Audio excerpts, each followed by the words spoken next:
કોઈપણ વિપરીત પરિસ્થિતિમાં આપણે તમામ કચ્છના નાગરિકો હંમેશા મક્કમતાથી કાર્યરત થતા હોઈએ છીએ. આપણે હાલની પરિસ્થિતિથી તમામ અવગત છીએ.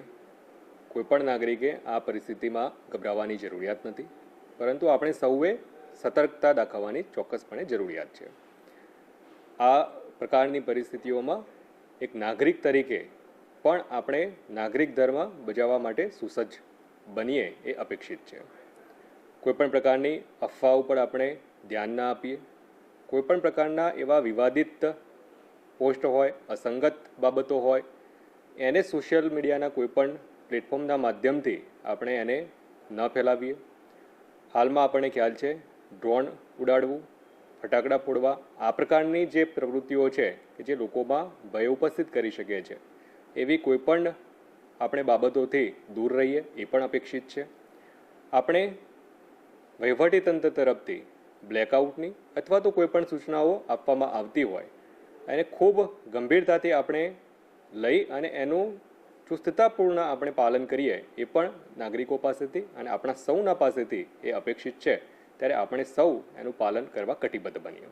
ખાસ કરી કચ્છના જે આપણા નાગરિકો છે એ નાગરિકોને મારી એ પણ અપીલ છે, આપણે હાલના સંજોગોમાં બિનજરૂરી રીતે આપણી અવરજવર ક્યાંય પણ હોય એ ટાળીએ. આપણા વડીલો, આપણા જે પણ બાળકો અને પરિવારના એવા જે પણ લોકો છે કે જેમની સુરક્ષા સુનિશ્ચિત કરવી આપણા પોતાના હાથમાં છે. એમની સુરક્ષા અને એમની ચિંતા આપણે સૌ પ્રથમ કરીએ. મારી આપ સૌને વિનમ્ર અપીલ પણ છે, નાગરિક ધર્મ તરીકે આપણે સૌ સ્વૈચ્છિક બ્લેકઆઉટમાં પણ સહયોગ આપી અને જોડાવવું જોઈએ.